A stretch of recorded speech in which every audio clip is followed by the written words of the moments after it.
Welcome to Building Better Paragraphs, a writing studio workshop. Before we get started on building better paragraphs, I want to share a little bit about the Writing Studio and the Online Writing Lab, or OWL. Every writer needs a reader. The Writing Studio on Concordia's campus and the OWL are free services available to Concordia students, faculty, and staff. We provide feedback, resources, and events all aimed to help you become a better writer. After this workshop, I encourage you to check out our other resources available at cui.edu. This workshop has three main goals. First, to define the characteristics of a strong paragraph. Second, to offer methods of revision and drafting. And third, walk through some examples. Something to keep in mind moving forward is that we consider strong paragraphs to be the building blocks of essays and other longer written prose. But why talk about paragraphs in particular? Have you ever felt the following ways about your writing? You felt it was too choppy, short, too long, disconnected. It had bad flow. It was unstructured, mixed up, or fluffy. If you felt this way about your writing, or if you've gotten feedback that your writing came across this way, it might be an issue with your paragraph structure. The following concepts address these concerns on the paragraph level. A paragraph is simply a unit of a longer piece that contains one developed idea, organized to lead from one concept to the next. Extending this definition further, there are four characteristics a paragraph should have. A successful paragraph is unified, coherent, developed, and relevant. When we speak of a paragraph being unified, it means that the paragraph represents one topic or controlling thought from beginning to end. If you're concerned about your paragraph sounding mixed up, too long, or disjointed, it might be an issue with unity.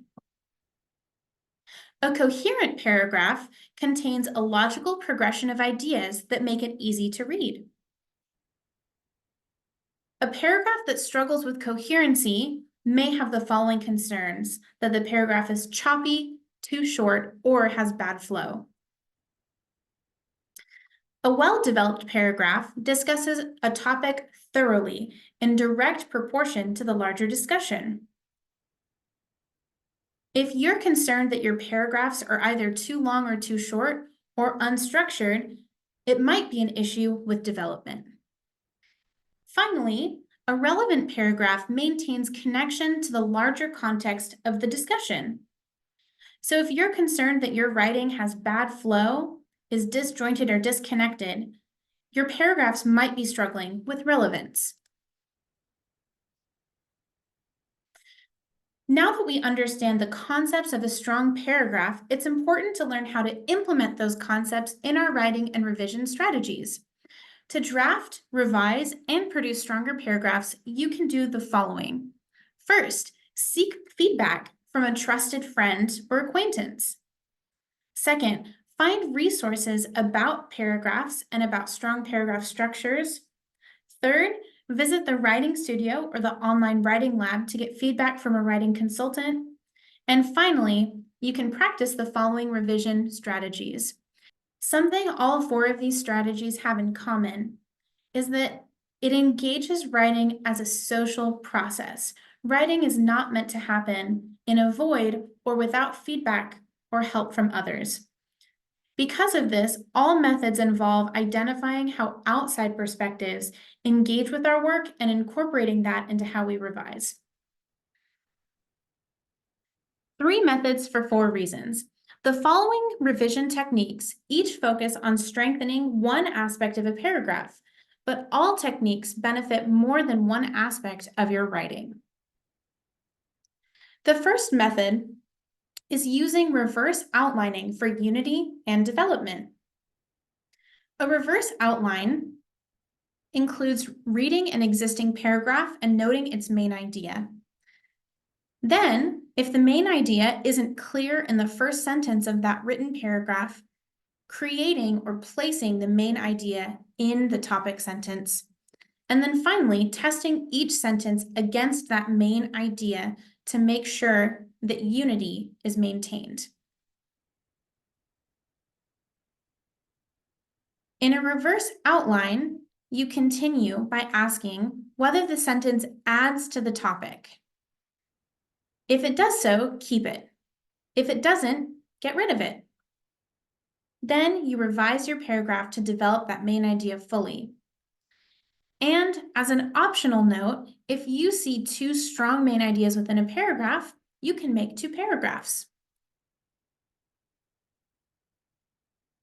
Here's an example of using reverse outlining. Here's a method of using reverse outlining to develop unity and development within a paragraph. It rained a lot in 1816, like every day. The weather in Europe was abnormally wet because it rained in Switzerland on 130 out of the 183 days from April to September. If I was Mary Shelley, I might decide to write a book too. After all, it was the only thing you could do before TV. She said that she, quote, passed the summer of 1816 in the environs of Geneva, amusing herself with some German stories of ghosts. Mary Shelley decided to write a book because it was so awful outside. Notice that there seems to be two main ideas for the paragraph. One is weather, and another is how Mary Shelley herself found amusement during the summer of 1816. These two topics are connected, but not enough for unity to shine through. In this revision technique, the writer has chosen to omit the portion about Mary Shelley and only focus on weather and how it affected general people during that time. The example reads, "The weather in 1816 Europe was abnormally wet, keeping many inhabitants indoors that summer. From April until September of that year, it rained in Switzerland on 130 out of the 183 days from April to September." Unlike today, one could not simply turn on a television for entertainment. Instead, it was much more common for educated people of the day to spend time during poor weather reading, discussing well-known authors and artists, playing cards, and engaging in creative pursuits. While the larger essay is about Shelley writing Frankenstein, this paragraph has developed just one idea that can strongly support the rest of the paragraphs coming after. When reverse outlining, this technique works best when you have a thesis or main essay topic and a draft that you're ready to revise. Using this method can help identify underdeveloped ideas. One more note on development. When you're looking at whether a paragraph is developed, you can be sure a paragraph will include the following elements. First, an introduction or main idea. Second, evidence and support for that idea. Third, an explanation of how that evidence supports the main idea. Fourth, the consequence of connecting the evidence to that main idea. And finally, connecting the paragraph to the larger goal of the essay.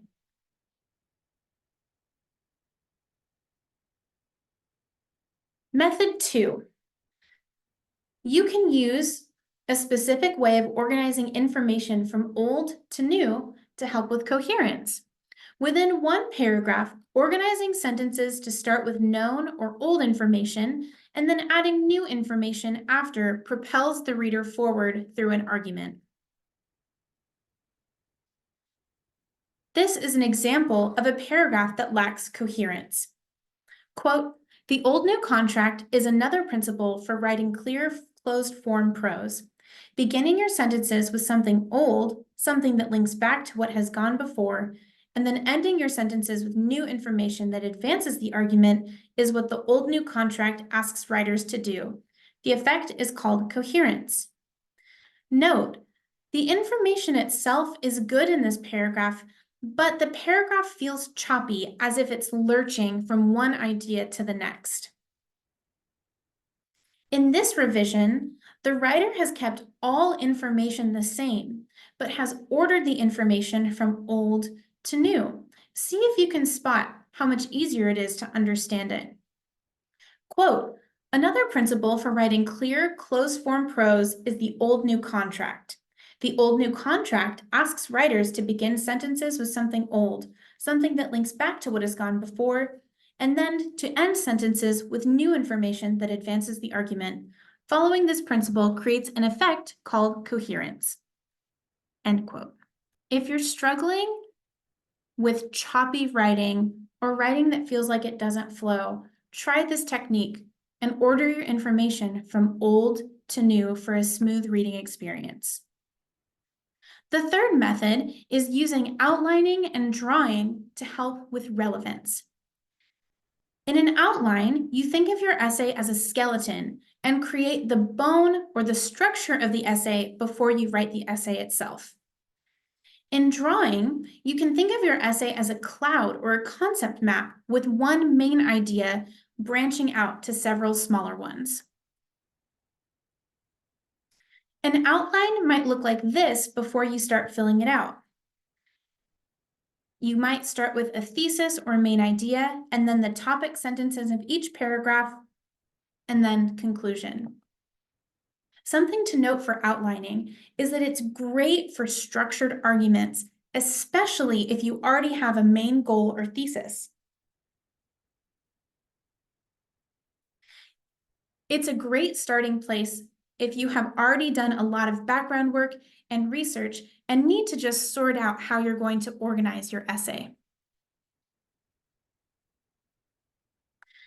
If you don't happen to have a thesis, or if you're just starting to put ideas together for the first time, a concept map might be the right choice for you because it can help draw out connections that you may not have seen before. A main idea might reside in the middle, and then you can start connecting ideas from that middle point. Each distinct idea may become its own paragraph. For longer form writing, you might also have sub-ideas within the connected idea. Perhaps sub-ideas become your paragraphs, or sub-ideas become the concrete details that provide evidence in your paragraph. No thesis is necessary to start a concept map.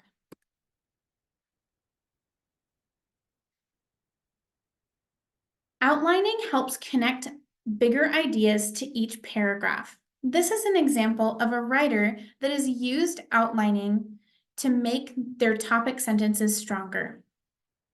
The thesis of this paragraph reads, although working for the National Park Service may be considered by some to be a summer job, careers with the national parks offer mobility within the profession, support for continued learning, satisfaction in knowing that you're contributing to the preservation and health of the country's resources. A weak topic sentence reads, national parks in the U.S. were created in 1916 under President Woodrow Wilson and currently offer hundreds of summer job opportunities per year. While the topic sentence is connected to the main idea, it isn't connected to the main argument, which has to do with the value of engaging in summer work for the parks. The stronger topic sentence reads, workers with the national parks are encouraged and in many cases required to maintain current knowledge within their fields, which is offered through on-the-job training, attendance at seminars, and tuition assistance for appropriate college courses. Notice, a strong topic sentence extends the angle of the thesis. This topic sentence talks about professional development, which is one of the main points of the thesis, so it is able to develop it further. Here's a quick recap of what we discussed today. Strong paragraphs include unified, developed, coherent, and relevant structure. The following methods are helpful when you're revising for each aspect of a paragraph. When looking at unity and development, reverse outline. When looking at coherency, try ordering information from old to new. When revising for relevance, brainstorm or revise with a skeleton outline or concept map. Thank you so much for attending. If you have questions, you're welcome to visit us at cy.edu/student life writing studio, and we hope to see and hear from you soon.